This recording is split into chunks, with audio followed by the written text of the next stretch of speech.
안녕하세요. 오늘도 서연살롱을 찾아주셔서 감사합니다. 반갑습니다.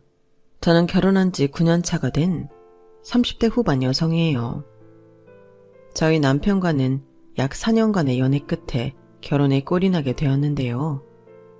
적다면 적고 길다면 긴 연애 기간이겠지만 그래도 예비 시댁 식구들과 친해지기에는 적당한 기간이었던 것 같아요.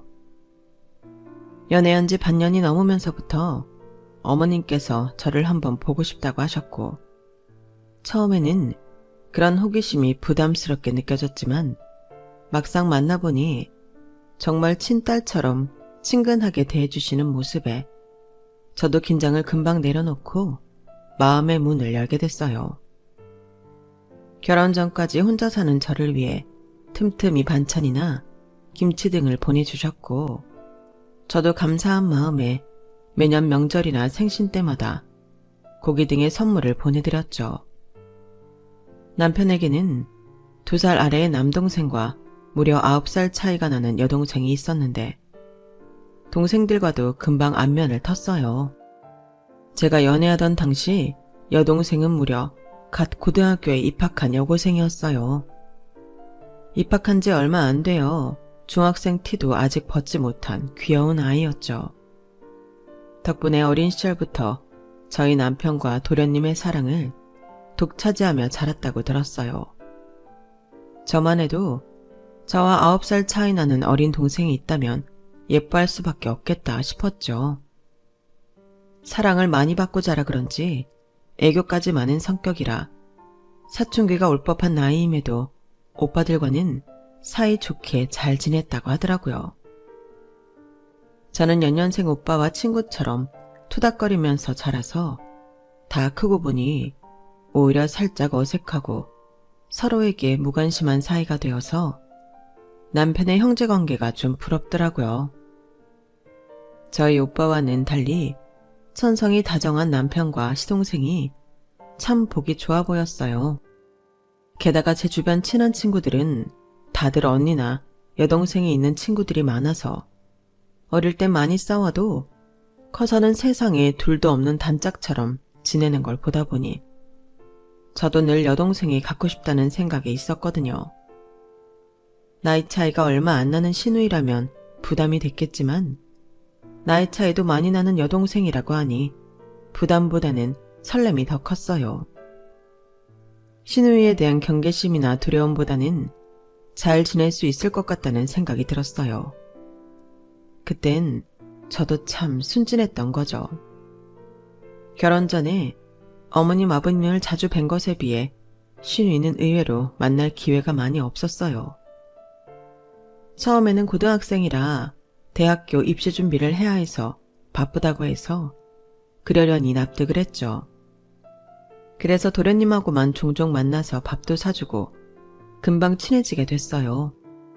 그렇게 몇 년간 시부모님과 도련님하고만 교류하고 지내다 보니 가끔 아가씨가 신경 쓰이긴 하더라고요. 연애 3년 차가 되고 결혼 이야기가 오가기 시작하면서부터 더 그랬어요. 익숙해지려고 도련님과는 호칭도 먼저 정리해둔 상태였거든요. 맨날 이렇게 도련님만 맛있는 거 사주니까 아가씨한테 미안하네요. 공부하느라고 힘들 텐데 맛있는 밥이라도 한 끼 사주면 좋을 텐데. 아우 형수님 말도 마세요. 우리 아영이가 얼마나 공부할 때 예민한데요. 너무 신경 쓰지 마세요. 그래 걱정하지 마. 아영이는 성인 되고 나서 같이 만나면 되지. 지금은 예민해도 대학 붙고 마음의 여유를 찾고 만나는 게 당신한테도 더 편할 거야. 그렇겠지? 알겠어. 얼른 성인 됐으면 좋겠다. 아가씨하고만 친해지면 되는데 만나질 못하니 신경이 쓰이네. 뭐 꼭 결혼 전에 시댁 식구들을 다 만날 필요가 있나. 이만큼만 잘 지내도 대단한 거지. 당신이 성격이 좋으니까 다들 이렇게 좋아하는 거지. 다른 집 같았으면 꿈도 못 꿀 일이지. 너무 다 같이 잘 지낼 필요까지는 없잖아. 에이 그거야. 어머님 아버님도 날 너무 좋게 봐주시고 도련님도 성격이 좋으시니까 잘 지낼 수 있는 거지. 내 덕분이라고 할 수 있나. 어쨌든 이왕 잘 지내는 거 다 같이 잘 지내는 게 좋은 거니까. 그래서 만나고 싶어 하는 거야. 때가 되면 만나겠지. 너무 조급하게 생각하지 마. 남편과 도련님은 제가 아가씨 이야기를 꺼낼 때마다 어색하게 웃으면서 주제를 바꾸려고 했어요. 하지만 그땐 크게 이상함을 느끼지 못했죠. 당장 만날 수 있게 해줄 수 있는 게 아니니 곤란해서 넘어가려는 걸로만 생각을 했거든요. 아가씨를 만나고 말고가 그렇게까지 중요한 문제는 아니니 저도 눈치를 채지 못한 거기도 했고요. 그런데 시간이 흘러 아가씨의 대학 합격 소식이 들리고 저희도 웨딩홀을 잡고 나서야 다시 생각이 나더라고요. 아가씨도 합격도 하셨는데 이제는 좀 여유가 있으시겠지? 왜 그렇게 애를 못 만나서 안달이야. 그게 아니라 우리 홀도 잡았고 아가씨도 성인이니까 이제는 좀 시간이 날 거 아냐. 새내기라서 대학생활 적응하느라 바쁠 텐데 우리 만나서 놀아줄 시간이 있겠어? 그냥 상견례 때 만나도 늦지 않잖아. 그래도 얼른 친해지면 좋잖아. 옛날부터 내가 궁금해했던 거 알면서. 당신이랑 도련님이 그렇게 예뻐하는 동생인데 나도 잘 지내고 싶어서 그렇지. 내가 옛날부터 여동생 갖고 싶어 했던 것도 알면서 내가 아가씨랑 친하게 지내고 싶어 하는 게 잘못된 거야? 아니, 잘못된 건 아니지만 그렇게 꼭 결혼 전에 인사를 해야 되는 건 아니니까. 알겠어. 한번 얘기나 꺼내볼게. 그런데 너무 기대하지는 마. 우리가 너무 예뻐해서 당신이 약간 환상을 가지고 있는 것 같은데 그렇게 귀염성 있는 애는 아니야. 뭐 어떻길래. 나 또 많이 가리고 예민해. 이런 말하면 좀 그럴 것 같아서 그동안 말 안 했는데 사실 아영이가 성격이 그렇게 좋은 편이 아니라서 당신이랑 일찍 만나서 별로 좋을 게 없다고 생각했어. 그래도 만나고 싶어? 난 많이 가리고 예민한 정도면 괜찮을 것 같은데? 시간은 좀 많이 걸리겠지만 잘해주다 보면 마음을 열지 않을까? 걔한테 마음 열고 뭐 이런 건 기대를 내려놓는 게 나아. 워낙 경계심도 심하고 까칠한 애니까.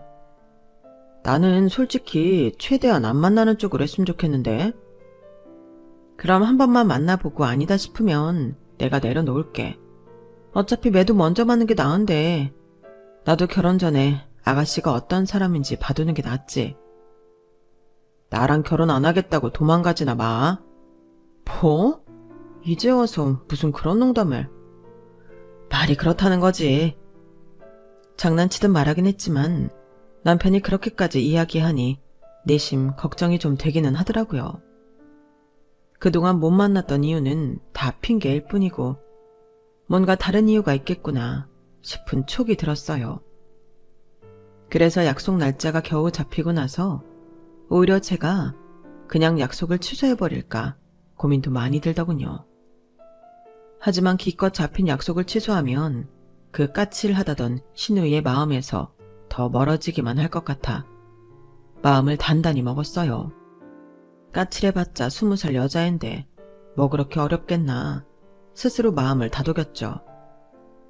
만나기로 한 식당에는 저희 먼저 도착했고 신우이는 약속 시간 30분이 지나도록 도착할 기미가 안 보였어요.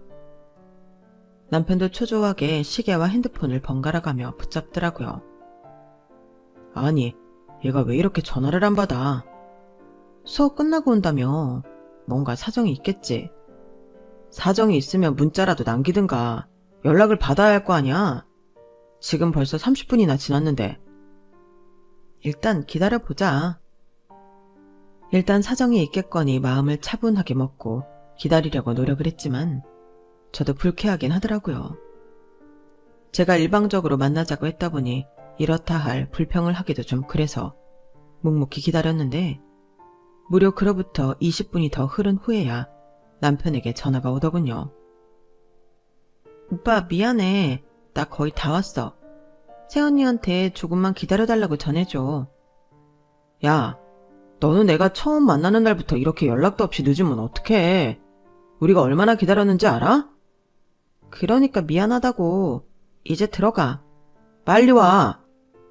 오히려 저보다 남편이 더 화가 난 것 같아서 제가 말렸어요. 거의 다 왔대? 그럼 됐어. 너무 뭐라고 하지 마. 난 당신이랑 같이 기다려서 기다린 줄도 몰랐어. 괜찮아. 진짜 미안해. 우리 식구들이 너무 오냐오냐 예쁘다 키워서 그런가 봐. 20살이면 이런 기본적인 약속은 지킬 줄 알아야 하는데. 나도 얘가 이럴 줄은 몰랐어. 난 괜찮다니까. 이왕 만나는 거 기분 좋게 만나자. 어렵게 잡은 약속인데. 알겠어. 정말 미안해. 그렇게 전화를 끊고 남편을 달래는 동안 신우이가 도착했어요. 사진으로만 봤던 얼굴이었지만 금방 알아보겠더군요. 남편을 달래주느라 다운되어 있던 저희와는 달리 신우이는 참 해맑은 얼굴로 뛰어왔어요. 오빠, 내가 많이 늦었지? 미안해. 갑자기 교수님이 차 한잔 하자는데 어떻게 거절해? 나 그 교수님한테 정말 잘 보여야 한단 말이야. 사과는 나 말고 세언니 쪽에 해야지. 어떻게 잡은 약속인지 알면서. 죄송해요. 첫 만남부터 늦어서. 그런데 제가 좀 바빠가지고 이렇게 외부인 만날 시간이 별로 없었네요. 야, 외부인이라니. 말은 똑바로 해야지. 이제 가족인데.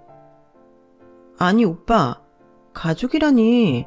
오빠한테나 가족이지 나는 아니잖아. 뭐라고? 그게 무슨 말 같지도 않은 소리야. 여보, 됐어. 그만해.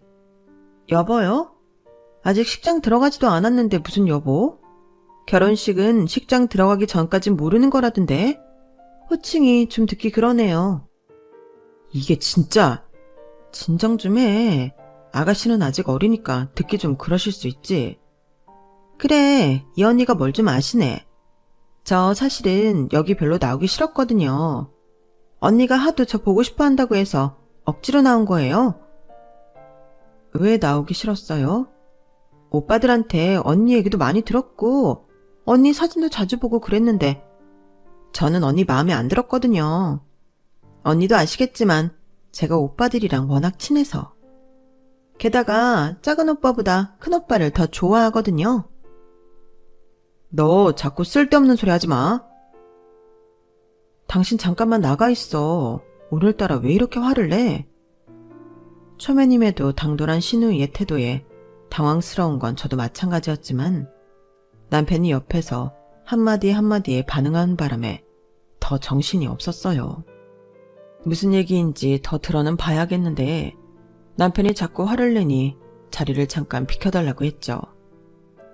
남편은 안 나가겠다고 버텼지만 제 단호한 태도에 결국 자리를 비켜줬어요. 둘만 남자 신우이는 한결 더 불량한 자세를 취하더군요. 그래서 무슨 소리예요? 제가 왜 마음에 안 들었어요? 글쎄요. 뭐 그렇게 대단한 이유가 필요할까요?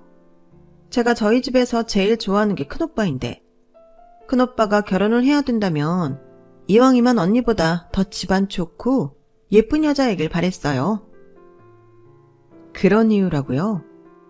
솔직히 저희 집이 시댁에 비해 크게 못 사는 것 같지도 않고 남편과 얼굴이 크게 차이 난다고 생각한 적도 없는데요. 대놓고 품평하는 발언에 울컥해서 말이 세게 나올 뻔했지만 저도 나름대로 걸러내고 한 말이었어요. 그랬더니 신우이가 기가 막힌다는 듯이 웃더군요. 그건 언니 생각이고요. 제 눈에는 큰오빠가 훨씬 아까운데요. 그리고 당연히 오빠는 우리 집보다 훨씬 잘 사는 집 딸이랑 결혼을 했어야죠. 언니네 집은 우리 집이랑 비슷하잖아요. 팔짱까지 끼고 시선은 아래로 내리깔면서 그 얘기를 하는데 웃기지도 않더군요. 어머님 아버님도 첫 만남 때 저러시진 않았는데 신우이가 오히려 시댁살이를 시킬 수도 있겠다는 생각이 들었어요. 어리다고 편하게만 생각했던 게 큰 오산이었죠. 아가씨 생각은 이해해요. 당연히 사이 좋은 형제가 결혼을 하면 더 좋은 사람이랑 했으면 싶겠죠. 그래도 저 남편이랑 4년이나 무탈하게 잘 만났잖아요. 어머님, 아버님은 물론이고 도련님하고도 잘 지내왔고요. 앞으로 자주 만나면서 친해지면 좋겠는데 그건 좀 어려울 것 같아요. 저희 부모님이나 작은 오빠는 사람이 너무 좋아서. 큰오빠가 좋다고 하니까 무조건 오케이 하시는 것 같은데 저는 아니거든요.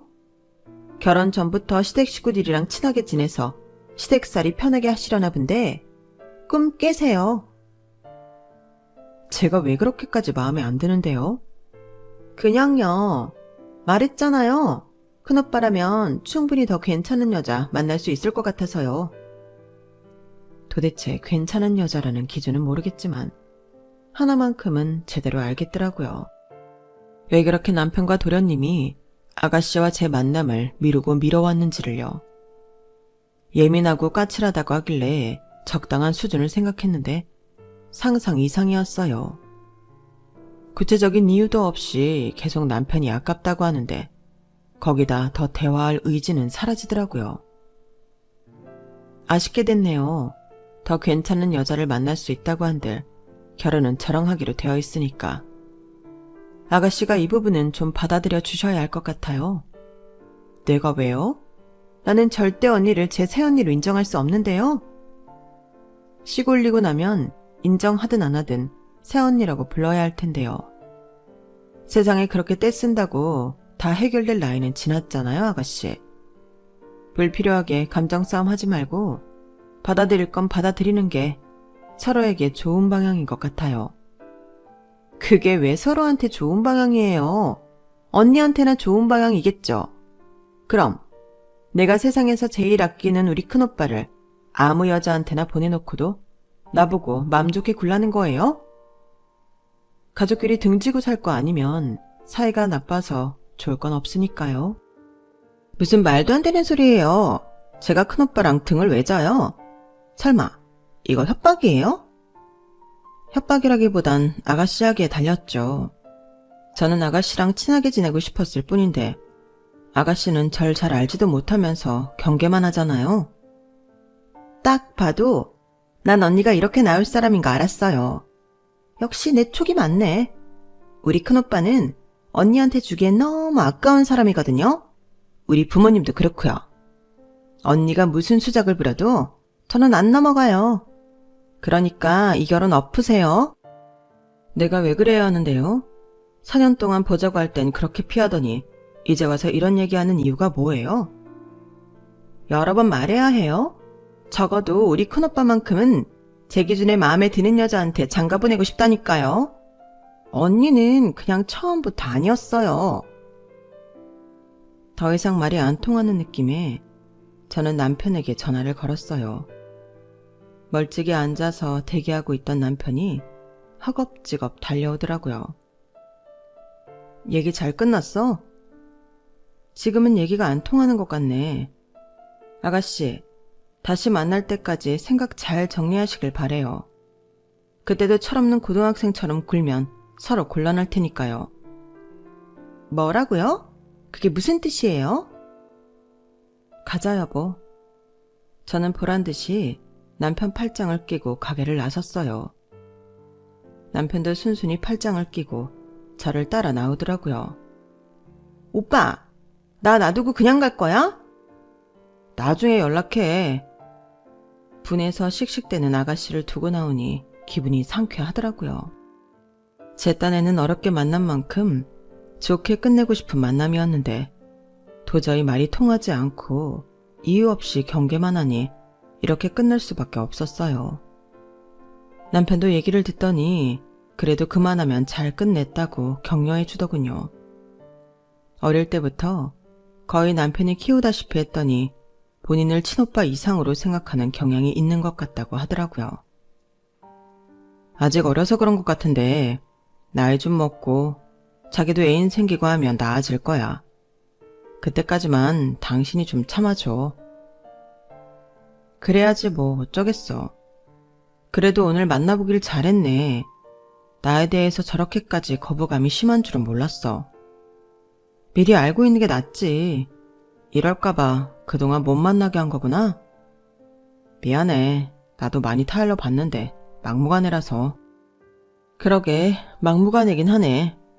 당신이랑 얼마나 사이가 좋았으면 저럴까 싶기도 하고. 오늘은 나도 좀 기분이 상해서 울컥했는데 다음부터는 좀 잘 지낼 수 있게 노력해봐야지. 그래도 당신이 아끼는 동생이잖아. 그렇게 말해줘서 고마워 여보. 첫 만남부터 꼬여버리긴 했지만 크게 걱정하진 않았어요. 처음에는 경계를 하더라도 시간을 두고 잘 챙겨주다 보면 마음의 문을 열지 않을까 하는 생각이 있었거든요. 하지만 온 식구가 오냐오냐 키워 공주처럼 자라서인지 아가씨의 성격은 제 상상 이상이었어요. 어렸을 때부터 원하는 게 있거나 하고 싶지 않은 게 있으면 수단과 방법을 가리지 않고 어떻게든 얻어내거나 상대방의 뜻을 꺾어 본인이 원하는 방향으로 이끌어냈다고 하더니 그 말이 과장이 아니더라고요. 그날 이후로 결혼을 준비하는 동안 아무런 잡음이 없어 내심 안심하고 있었는데 상견례 날 일이 생각지도 못한 게 터졌어요. 의뢰 집안 어른들끼리 인사치레로 서로의 아들, 딸들에게 칭찬과 덕담을 아끼지 않던 중이었는데 갑작스럽게 시누이가 끼어들더군요. 아, 정말 이렇게 예쁘고 싹싹한 따님을 저희 집에 보내주셔서 어찌나 감사한지 몰라요. 연애 때부터 어쩜 저희까지 그리 살뜰하게 챙기든지 아들이 이런 아이를 배필로 삼아서 참 기쁘답니다. 저희가 더 감사하죠. 요즘 같은 시대에 이렇게 성실하고 예의 바르고 다정하기까지 한 남편감 찾기가 어디 쉬운가요? 게다가 인물도 훤칠하고. 이 서방 만나면서 저희 딸이 눈에 띄게 밝아졌다니까요. 그러게요. 처음 사진으로 봤을 땐 되게 인상이 어두워 보였던 것 같은데 확실히 저희 오빠 만나고 인상이 펴진 것 같기는 해요. 어머, 얘가 지금 무슨 소리를? 죄송합니다, 사돈. 우리 막내딸이 아직 철이 많이 없어서요. 아, 괜찮습니다. 밝아진 건 사실인데요. 아마 그때가 한참 취업 준비한다고 힘든 시기쯤이라 인상이 어두워 보일만 했겠죠. 솔직히 말씀드려도 될까요? 저는 언니랑 오빠가 결혼해서 잘 살 것 같지 않아요. 그게 무슨 말씀이신지. 그냥 촉이라는 게 있잖아요. 오빠는 좀 일 안 하고 가정적인 여자를 만나야 하는데 언니는 워커홀릭이라면서요. 예쁜 아이 낳아서 단란한 가정 꾸리는 게 우리 오빠 소원이었는데 그 소원 들어줄 수 있어요? 그러자 모두의 시선이 저에게로 향했어요. 이 부분은 남편과 다 합의한 지 오래되었던 부분이라 그걸로 주목을 받게 되니 너무 당혹스럽더군요. 우리는 억지로 가질 생각은 없지만 자연스럽게 갖게 되면 당연히 낳을 생각이야. 결혼한다는 여자가 애를 갖고 싶다는 의지도 없이 무슨 애를 낳겠다는 거예요? 보나마나 저런 사람들은 일 핑계 대면서 애도 안 낳고 남편만 부려먹으려고 한다니까? 너 지금 뭐 하는 거야? 나가! 나가! 왜 막지 마! 솔직히 이 결혼 막을 수 있는 거 아줌마 아저씨밖에 없어요. 저는 우리 오빠 더 좋은 조건 가진 집에 보내고 싶어요. 다시 한번 생각해 주세요. 너 정말 왜 이래? 막내딸이 오빠 생각하는 마음이 끔찍하네요. 남매 사이가 좋아 보이는군요. 저희 부모님은 애써 웃어 넘겼지만 당연히 기분이 상해 보이셨어요. 상견례가 끝나고 돌아오는 길에 분위기는 싸늘했죠. 꼭 저 집에 시집을 가야겠니? 사돈 어른들은 너무 좋아 보였는데 시누이가 좀 경우가 없는 게 걸리는구나. 괜찮아요, 엄마. 몰랐던 것도 아니고. 저도 결혼 전에 미리 만나서 이미 다 사람 파악했어요. 아직 어려서 철이 없는 모양이에요. 아무리 어리다고 해도 성인인데 할 말 못할 말 분간은 하면서 해야지.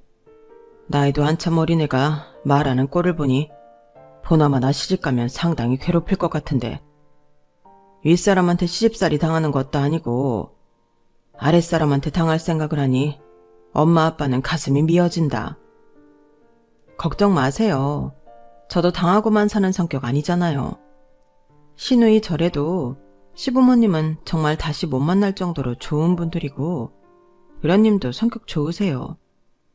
시누이가 집안의 유일한 흠인데 유일한 흠만 보고 놓치기엔 남편도 시댁 식구들도 참 아까운 분들이라서요. 부모님께서는 시누이의 인품에 많이 놀라셨는지 떨떠름해 하셨지만 그래도 시부모님들께서 좋은 분들인 건 똑같이 느끼셨는지 그 뒤로는 별 말씀을 하지 않으셨어요. 저를 믿어주시기로 한 것 같았어요. 참 감사하고 죄송하더라고요. 남편 말에 의하면 그날 시누이는 시부모님께 크게 야단을 맞았다고 하더군요. 두 분께서 그렇게 크게 화를 내신 적이 없는데 그렇게까지 화를 내는 건 남편도 도련님도 처음 봐서 정말 놀랐다고 했어요. 잘못을 했으니 혼이 나야 하는 건 맞지만 한편으로는 이 일로 또 내게 앙심을 품겠구나 싶어 마음이 편치만은 않더라고요. 보통 저런 성격은 본인 잘못은 모르고 상대만 탓할 게 뻔하니까요.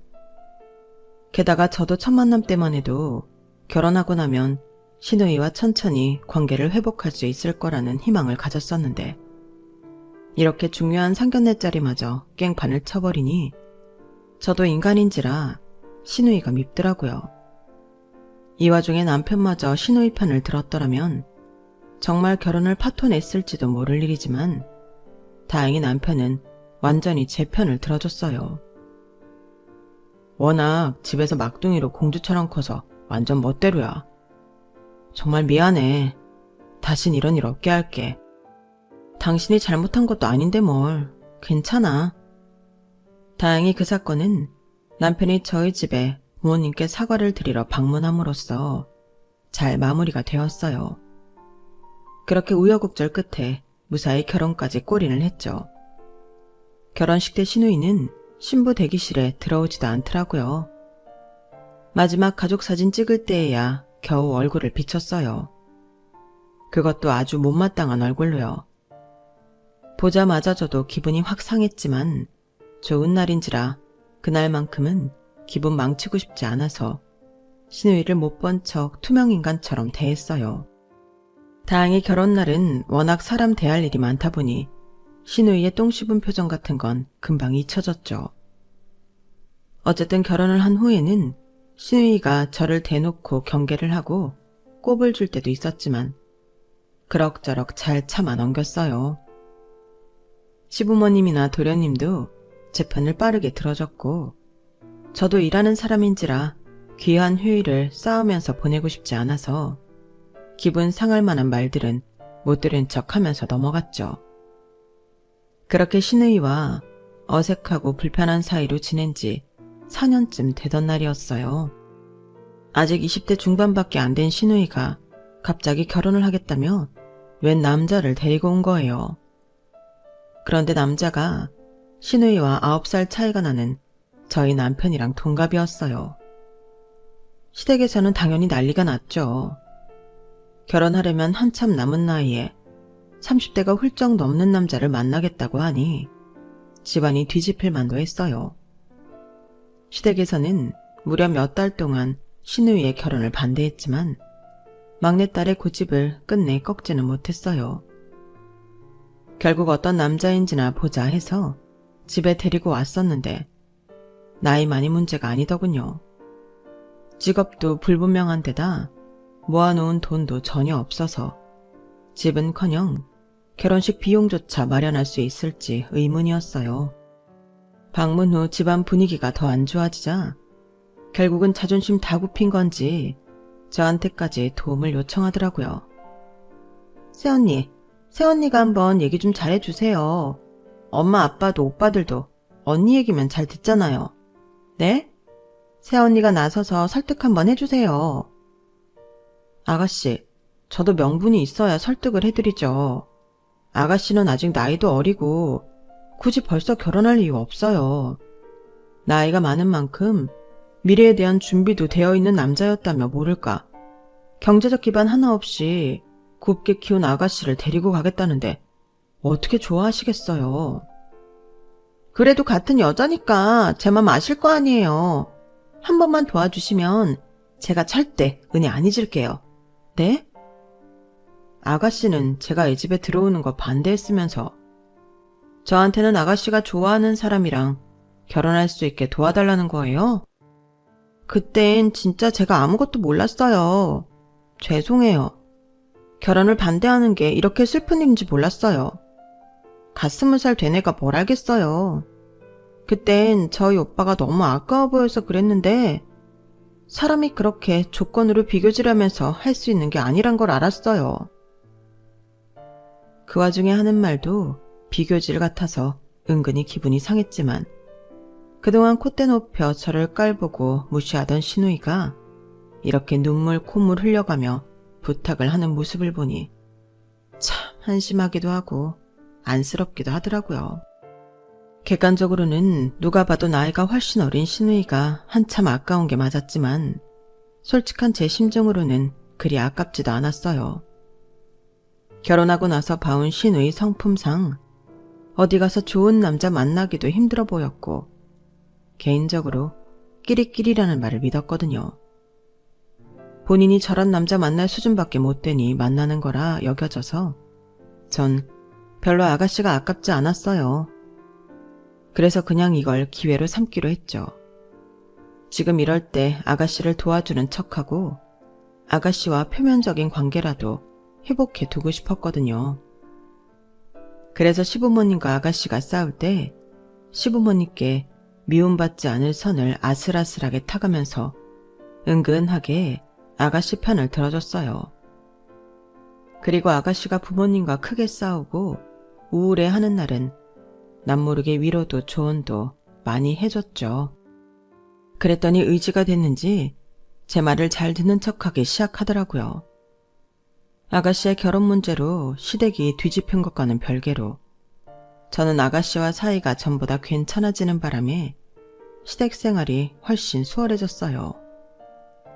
사소한 걸로 사사건건 시비를 걸고 비아냥대는 신우이는 사라지고 고분고분 제 말을 따르는 신우이를 보니 예전에 그 신우이는 전생에서 본 사람인 건가 싶을 정도더라고요. 몇 번의 싸움 끝에 결국 신우이는 그 남자와의 결혼을 꼴이나는데 성공했어요. 오랜 싸움에 지친 시부모님께서 결국 백기를 드셨거든요. 대신 그 남자와 결혼하면 아무런 지원도 해줄 수 없다는 게 조건이었어요. 당연한 거지만 둘 다 이렇다 할 경제적 기반이 없어서인지 결혼 준비를 하며 이런저런 경제적 어려움에 부딪히는 듯 하더군요. 도대체 그 남자의 어디가 좋길래 저런 어려움까지 감수하나 신기해하고 있는데 하루는 남편이 그러더라고요. 여보, 우리 용인에 투룸 오피스텔 있잖아. 그거 동생 결혼하면 거기서 잠깐 신혼집 차리게 해줄까 하는데 혹시 어떻게 생각해? 뭐? 그걸 왜? 거기 새가 얼마나 잘 나오는지 당신도 알면서. 그치. 그렇긴 한데 아무리 방법을 찾아도 두 사람 힘으로는 서울은커녕 수도권 쪽 집도 제대로 된 집을 얻기가 힘든 모양이야. 나도 이런 부탁하기 정말 힘든데 한 번만 부탁할게. 처음에는 단칼에 거절했어요. 주변에 큰 회사가 있어 직장인들에게 인기가 있는 집이라서 새가 빠져도 금방 다시 들어오는 효자 같은 오피스텔이었거든요. 하지만 남편의 간절한 부탁에 결국 두 손 두 발 들었죠. 제가 같이 발로 뛰면서 알아본 집이긴 하지만 그 집을 매매하는 데는 남편 지분이 더 컸거든요. 그래서 너무 딱 잘라 거절은 못하겠더라고요. 그럼 딱 2년 만이야? 그 이상은 안 돼. 우리도 너무 손해보면서 도와줄 필요는 없잖아. 결혼하면 알아서 해야지. 알겠어. 나도 당연히 돈 모으는 기간 동안만 도와주려고 했어. 이해해줘서 정말 고마워. 여보, 아영이도 고마워할 거야. 딱히 신우이한테 감사를 바라고 한 일은 아니었어요. 남편이 워낙 저에게 잘하니 남편의 부탁을 들어주고 싶은 마음이 있었던 것 뿐이죠. 그래도 사람이 양심이라는 게 있으니 본인이 원하는 남자와 결혼하는 것도 나름대로 응원해주고 저희 집까지 빌려줬는데 신우이는 오히려 결혼하고 나서는 다시 기세등등해지더라고요. 결혼이라는 목표를 잃었기 때문인지 식을 올리자마자 다시 저를 못마땅하게 대하기 시작했어요. 제가 하는 말에 사근사근하게 대답할 때는 언제고 예전처럼 들은 척도 안 하는 태도를 보이니 슬슬 열이 받더라고요. 한번 제게 우호적인 태도를 보이고 난 후에 그러니 솔직히 그 전에 저를 무시할 때보다 더 기분이 나빴어요. 충분히 사람에게 사근사근 대할 줄 아는 인간이 필요에 따라 태도를 바꾼다는 사실이 정말 화가 났거든요. 여보, 아니 아무리 나한테 단물 빼먹을 거 쏙 빼먹었다고 해도 아가씨 태도가 저게 맞아? 어떻게 식 올리자마자 저렇게 다시 싹 돌변할 수가 있어? 아까 내가 물병 좀 달라는 부탁은 싹 못 들은 척하는 거 봤지? 사람이 어떻게 저렇게 화장실 올 때 갈 때 다르냐고. 내가 봐도 그렇긴 하네. 내가 잘 타일러 볼게. 아, 집까지 도와줬는데 뭐가 불만이라고 저렇게 속을 썩이나 모르겠네. 당신한텐 내가 정말 할 말이 없다. 아무리 어르고 달래도 정작 지 기분 내키는 대로만 하니. 됐어. 잘못한 게 당신도 아닌데 왜 당신이 또 사과를 해. 어디까지 하나 두고 봐야지. 예전에는 저를 진정시키며 동생을 이해해달라고 타일이던 남편도 이번엔 아가씨가 심하다고 느꼈는지 더 이상 편을 들진 않더라고요. 그 상황에서 편까지 들었으면 정말 이판사판이었을 텐데 눈치 있게 빠질 때 빠져주는 남편 덕분에 속이 더 터지지는 않았어요. 그러다 결국엔 폭발할 만한 일이 생기고 말았죠. 남편과 저는 주기적으로 아이들을 데리고 지인들과 캠핑을 다니는 취미가 생겼어요. 친구들을 만날 때 아이를 데리고 놀러 다니는 일이 쉽지가 않다 보니 아이 있는 집끼리는 캠핑에 가면 아이들은 아이들끼리 뛰어놀고 어른들은 어른들끼리 놀 수 있어서 꽤 괜찮은 취미가 되었죠. 취미를 몇 번 다녀오고 나서 장비 욕심이 생겨 그럴듯한 장비들도 점점 늘어났고 꽤 능숙해졌다고 생각이 들 때쯤 시부모님 생각이 나더라고요. 가끔 어디 모시고 가려고 하면 꼭 바베큐장이 있는 곳을 선호하셔서 캠핑에 모시고 가면 좋아하실 것 같다는 생각이 들었어요. 잠자리는 불편하실 것 같아 근처에 어머님 아버님만 숙소를 잡아드렸고 저희 부부는 텐트에서 자기로 이야기했어요. 캠핑장을 여러 군데 다녀보면서 저희도 기준이 생겼고 가장 괜찮은 곳이 용인에 있는 땡땡 캠핑장이었어요. 그 캠핑장은 저희 부부가 아가씨네 도와드린 투룸 오피스텔 근처였는데 그 오피스텔 지하에 입주민들이 전용 창고를 쓸 수 있는 큰 사물함이 모여있는 공간이 있었거든요. 그래서 그쪽에 캠핑 장비들을 잠깐 보관해놓고 쓰고 있었어요. 그 창고만큼은 저희가 편하게 쓰려고 딱히 아가씨네에 말을 안 했는데 이번에 어머님 아버님을 모시러 가기 위해 캠핑 장비를 더 갖다 놓으려고 갔는데 창고 자물쇠 비밀번호가 바뀌어 있더라고요. 경비실에 문의하니 아가씨 측에서 창고 존재를 알고 비밀번호를 바꾼 모양이었어요. 제가 집주인인데 창고를 쓸 수 없냐고 물어보니 입주민 혜택이라 집주인이라도 입주민과 상의하에 써야 한다고 하더라고요. 결국엔 아가씨한테 전화를 했지만 아가씨가 전화를 받지 않아서 그냥 헛걸음을 했어요. 부재 중 연락이 남겨져 있으면 회신이 올 법도 한데 안 오더라고요. 그럼 그렇지 싶어서 그냥 남편에게 일을 맡겼어요. 어머님 아버님과 캠핑을 가기로 한 주에는 평일은 둘 다 도저히 시간이 안 났고 당일에는 시댁에 먼저 들러서 모시고 갈 계획이라 장비 같은 건 미리 가져다 두는 게 일정상 나았거든요. 그런데 그때는 남편이 저보다 하필 더 바빴던 때였어요. 그래서 연락은 남편이 미리 해두고 연락이 되면 어쩔 수 없이 제가 장비들을 두고 오는 걸로 이야기가 됐어요. 여보, 아영이한테 말해놨어. 전화하면 내려가겠대. 그래? 알겠어. 그렇게 약속된 날 무거운 캠핑 장비들을 끌고 오피스텔 지하로 내려갔고 신우이에게 전화를 했지만 또 받지 않더라고요. 요일과 시간까지 정확히 약속을 해놓은 부분인데 설마 싶어서 2번, 3번을 전화했지만 받을 기미가 안 보였어요. 순간 확 열이 받더라고요. 약속을 잊은 건가 싶어서 그 무거운 장비들을 다시 엘리베이터에 싣고 아가씨네 집으로 올라갔어요. 초인종을 누르려고 하는데 안에서 깨르르 웃는 아기 웃음소리가 들리더라고요. 아, 우리 아들 넘어가겠네. 이어서 선명하게 들려오는 아가씨의 목소리에 다시 한번 울컥했지만 육아 중이면 핸드폰 벨소리를 못 들었을 수도 있으니 넘어가 보기로 했어요. 그리고 초인종을 눌렀죠. 그랬더니 갑자기 집안에서 들리던 소리가 조용해지더군요. 아가씨, 안에 계세요? 정말 이상할 정도로 조용해지더라고요. 열받아서 아가씨 번호로 전화를 걸자 집안에서 전화벨 소리가 울려 퍼졌어요. 하지만 급하게 벨소리가 꺼지면서 전화는 끝내 받지 않더라고요. 정말 황당했어요.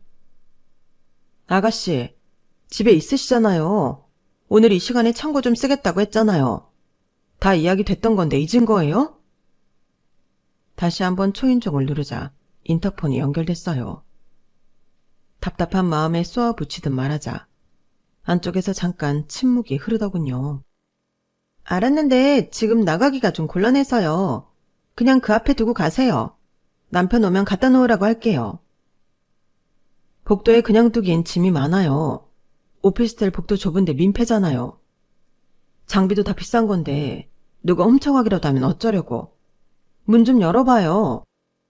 아, 그냥 두고 가시라니까요. 지금 문을 어떻게 열어요? 그게 무슨 말이에요. 그냥 열면 되지. 지금 다른 식구들 하나도 없이 새언니만 오신 거잖아요. 함부로 문 열어줬다간 얼마나 자유롭게 드나들지 어떻게 알아요? 선은 지켜주셔야죠. 뭐, 선이요? 아니, 애초에 여기 내 집이잖아요. 그러니까 더 지켜주셔야죠. 그렇게 내 집이란 마인드로 막 찾아오셔서 문 열어달라 하면 제가 열어드려야 해요? 어쨌든 실거주하는 사람은 저잖아요. 문 열어주는 건 제 마음이죠. 아니, 아가씨. 대체 뭐가 불만이라서 이래요?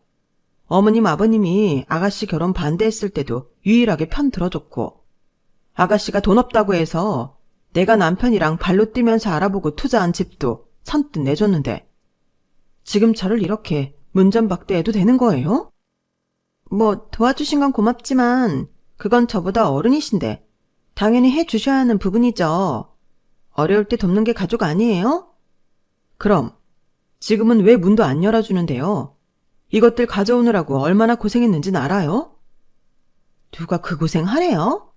캠핑장은 또 왜 이 근처로 잡으셔가지고 은근슬쩍 집 잘 쓰고 있나 확인하려고 핑계대는 건 아니고요? 솔직히 저보고 뭘 믿고 문을 열어라 말아 하는지 모르겠는데요. 그냥 두고 가세요. 문제 없잖아요. 내가 확인을 하긴 뭘 해요. 그냥 집안에 물건 좀 넣어두고 가려는 것 뿐인데 그게 싫으면 같이 내려와서 자물쇠 열어주면 되잖아요. 아, 싫다니까요. 사적으로 새언니랑 얼굴 마주하기 싫다고요. 꼭 말을 직접적으로 해야 알아들으세요? 기가 막혀. 뭐라고요? 처음부터 내가 언니 싫다고 했죠? 어쩌다 우리 순진한 큰오빠를 꼬셔서는 지금도 봐요. 내가 싫다는데 계속 문을 열어라 말하고 있잖아요. 여긴 우리 가족 공간이지 외부인이 들어올 공간이 아니에요. 비아냥거리며 인터폰을 확 끊어버리는데 정말 거기서 정신이 나갈 것처럼 화가 치밀어 오르더라고요. 본때를 보여줘야겠다 싶어서 바로 남편에게 전화를 걸었어요. 여보, 나 이 오피스텔 내놓을 거니까 그렇게 알아. 뭐라고? 여보, 갑자기 그게 무슨 소리야?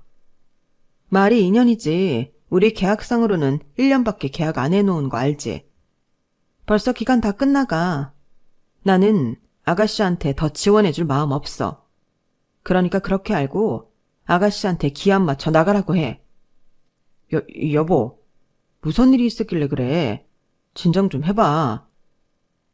남편에게 방금까지 벌어졌던 일을 말하니 처음에는 얼떨결에 하던 남편도 서서히 분노하기 시작하더군요. 보자 하니까 이 기집애를 내가 진짜. 그래, 빼자. 우리가 걔를 봐줘도 너무 봐줬고 너무 도와줬다. 정말이지? 나중에 딴소리하기 없기야. 나도 걔가 이 정도일 줄은 몰랐어. 우리 집에서 너무 오냐오냐하며 키웠더니 얘가 끝을 모르고 덤비네. 이제 결혼도 하네. 엄마인데 세상 쓴맛도 배워야지. 초겨울에 밖에서 낑낑대며 캠핑 짐을 들고 헛걸음을 2번이나 하고 문전박대까지 당한 저를 본 남편은 그야말로 눈이 뒤집혔어요. 신우이는 그렇게 화를 내는 남편의 모습을 처음 보고는 어쩔 줄 몰라 하더라고요. 전혀 감도 못 잡고 애교로 때우려다가 역효과가 나는 바람에 울고불고 매달리며 한 번만 봐달라는 통화가 계속 오더라고요. 나중에는 저한테까지 오길래 아가씨가 했던 것처럼 저도 전화를 받지 않았어요. 남편은 꽤 마음을 강하게 먹은 모양인지 정말로 집을 내놨고 어쩔 수 없이 아가씨는 이사를 가게 됐어요. 형편이 형편인지라 반지하로 이사를 간 모양이더라고요. 그 뒤로 아가씨는 시댁에서 마주칠 때마다 눈웃음을 살살 쳐가면서 저한테 붙더라고요. 새언니, 언니가 오빠한테 말 좀 잘해주세요. 그날 일은 제가 정말 잘못했어요. 저 정말 그 집 살다가 원룸 반지하에 사니까 숨 막혀 죽을 것 같아요. 우리 애기도 너무 불쌍하고요. 그러게 아가씨, 남들이 그렇게 말리는 결혼은 안 하는 게 맞죠? 아가씨가 좋아서 한 결혼인데 왜 제가 아가씨를 안쓰러워해야 해요? 아기도 낳고 지금이 제일 행복해야 할 시기잖아요. 원래 신혼집은 넓혀가는 맛이 있는 거예요. 부부끼리 의지하며 잘 살아보세요. 비웃음을 섞어 딱 잘라 선 긋자 그 뒤로는 자존심이 꽤 상했는지 저에게 다시는 애원하지 않더라고요. 여전히 속으로는 제 욕을 엄청 하면서 살고 있겠지만 앞으로는 혹시나 콩고물이 떨어지지 않을까 싶은 건지 살살거리는데 참 웃기더라고요. 그런 수법도 한두 번 당하지 절대 3번은 안 먹힐 거란 걸 알아야 할 텐데 말이에요. 어쨌든 아가씨가 그랬던 것처럼 저도 아가씨 마음을 이용해 볼 생각이에요.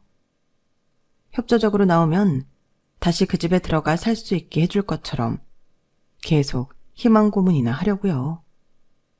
그러다 보면 나중에 깨닫겠죠. 본인이 하던 짓이 사람한테 해서는 안 될 못된 짓이었다는 걸요. 그러게 도와주는 사람이 있을 때 감사함을 알고 마음의 문을 열었더라면 얼마나 좋았을까요? 머리가 안 좋으면 몸이 고생한다더니 아가씨가 딱 그 꼴인 것 같네요. 제 이야기는 여기까지입니다. 들어주신 분들의 하루하루가 항상 행복했으면 좋겠습니다. 감사합니다. 여러분, 사연 댓글에 응원과 현명한 조언 부탁드려요. 좋아요와 구독은 저에게 큰 힘이 됩니다. 오늘도 좋은 일 가득하세요.